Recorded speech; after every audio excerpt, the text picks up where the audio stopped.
Como ler Drácula no século XXI? Essa questão pode ser resolvida de várias maneiras, mas a gente não precisa nem começar no século XXI. Podemos fazer, como o Alexander fez no seu primeiro vídeo, falar do gótico colonial. A marca de um livro clássico é justamente a multiplicidade de leituras. A primeira leitura que a gente pode fazer é, tradicionalmente, a do gótico colonial.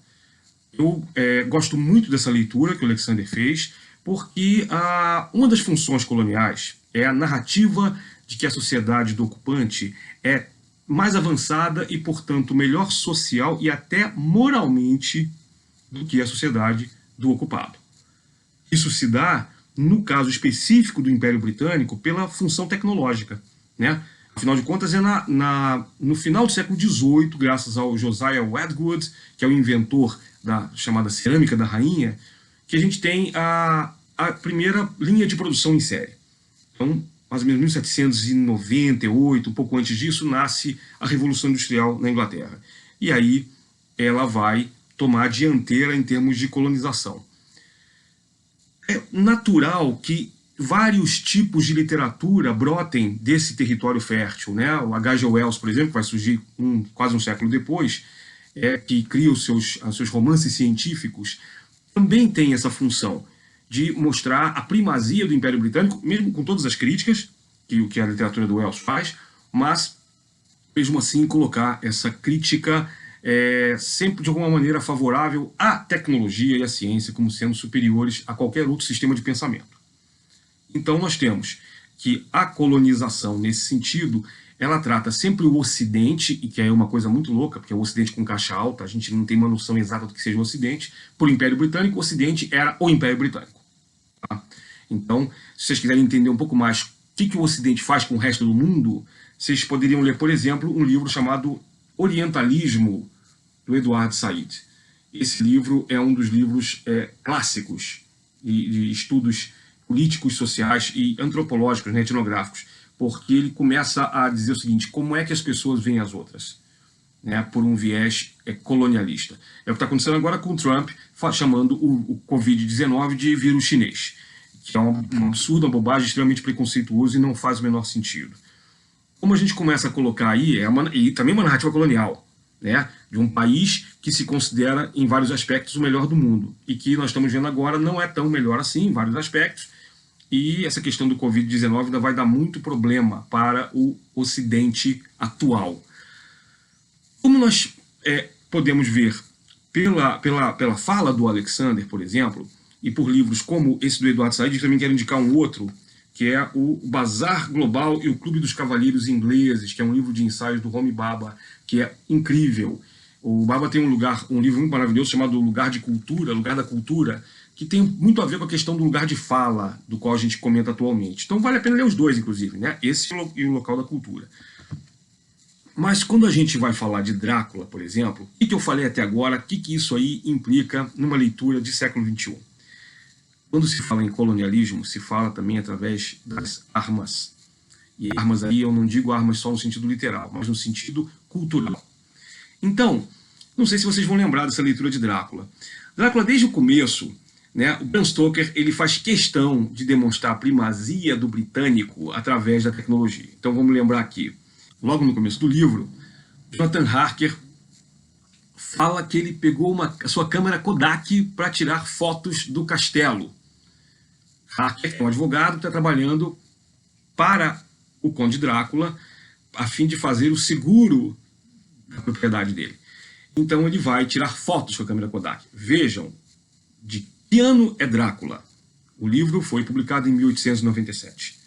As câmeras Kodak, a empresa Kodak foi criada fundada em 1888 por George Eastman. Então nós temos aí que tem o quê? 9 anos que a empresa existia, e a empresa já foi fundada nos Estados Unidos, tá? E ela já tinha esse trânsito transatlântico, de modo que era, vamos dizer, estava na moda. Né? Você já estava começando a ter máquinas Kodak, claro que ainda eram máquinas grandes, e que não eram para o consumo de todo mundo, né? Só para as classes mais abastadas. Mas é interessante mostrar isso, que o britânico tem a Kodak. Um advogado britânico é um dos maiores advogados do mundo naquele momento, talvez o maior advogado do mundo. Na sequência, nós vemos o quê? Mina Harker, que está datilografando um documento. Então, ela está usando uma máquina de escrever, que hoje já está obsoleta. Mas as máquinas de escrever foram criadas. O primeiro modelo do que se poderia chamar máquina de escrever foi patenteado em 1829. Mas só em 1867, quando Christopher Sholes, de Milwaukee, nos Estados Unidos também, que ainda, veja, não é uma grande potência, mas está começando a industrialização desse final do século XIX. E ele patenteia, e aí ele cria a máquina que vai realmente ser a mãe das máquinas de escrever que nós temos até hoje, de certa maneira. E por último, nós temos o gravador, o fonógrafo de cera do Dr. Seward. Quase todas as intervenções do Dr. Seward no livro são feitas pelo diário gravado dele em cilindros de cera, que são mais ou menos do final também do século XIX. O fonógrafo é inventado em 1877 por Thomas Edison. Portanto, vamos checar aqui, 1877 para 1897, 20 anos. Né? O fonógrafo já está sendo bastante usado aí em empresas, em repartições e exatamente no caso do Dr. Seward. Então vocês veem que todos os três personagens dessa trama, principais, que começa a narrativa, são pessoas que estão casadas com a tecnologia. São pessoas que representam o que de mais moderno existe no Império Britânico. E aí, interessante, elas vão enfrentar um mal ancestral. Elas vão enfrentar alguém que não tem muito uso para essas coisas, né? Mas tem dinheiro. E nós vamos entrar num outro ponto que eu quero discutir mais adiante em outro vídeo, a questão da nobreza, a questão do dinheiro, do capitalismo que está nascendo junto com a Revolução Industrial, aliado com uma nobreza feudal, com um pensamento feudal de dominação, que nesse ponto nunca mudou. Mas nós temos aí, no primeiro momento, a monstruosidade ancestral contra a ciência moderna. E quem é que sai ganhando? Se você leu o livro, você sabe que quem sai ganhando tranquilamente é o mal ancestral. Por que eu estou falando mal?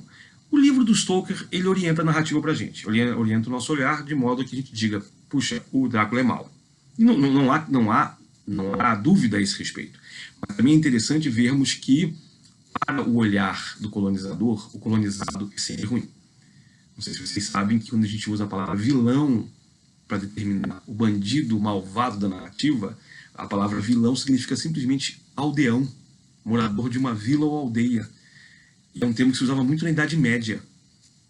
Agora, pode-se imaginar que, aos olhos de um nobre, um vilão, a palavra de um vilão não valesse nada. Um vilão é um indivíduo ruim, uma gentinha. Vejam, daí para você juntar e dizer que ele é mau, você tornar o mal, tornar o vilão algo monstruoso, vamos começar a ter uma perspectiva mais política e econômica da questão por trás de Drácula. Posso fazer um parênteses rapidamente para vocês e falar que o filme do Francis Ford Coppola, Drácula do Bram Stoker, é muito fiel ao livro, menos no tom. Pelo comecinho e o final, ele faz o inverso que o Bram Stoker fez. O Bram Stoker escreve um romance gótico, mas não é um romance gótico igual aos outros. Drácula de Bram Stoker, o livro, ele se diferencia dos outros porque ele não tem um aspecto romântico.